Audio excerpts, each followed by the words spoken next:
আল্লাহর রহমত পাওয়ার জন্য সৎ কাজের প্রতিযোগিতা করো, তাহলে আল্লাহ রাব্বুল আলামিন তোমাদেরকে ক্ষমা করবেন আর তোমাদের জন্য এমন জান্নাত দিবেন যেই জান্নাত আকাশের বিশালতার জমিনের বিশালতার মতো।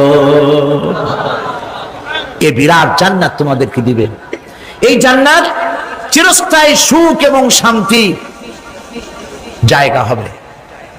মাসালুল জান্নাতিল লাতী উইদাল মুত্তাকুন ফিহা আনহারুম মিন মাইন গায়রি আসিনিন ওয়া আনহারুম মিন লাবানিন লাম ইয়াতাগায়্যার তা'আমুহু। আল্লাহ পাক বলছেন জান্নাত আল্লাহ পাক ওয়াদা করেছেন মুত্তাকীদের জন্য। আল্লাহ পাক জান্নাত দিবেন যে জান্নাতের ভেতরে রয়েছে মধুর প্রস্রবণ, রয়েছে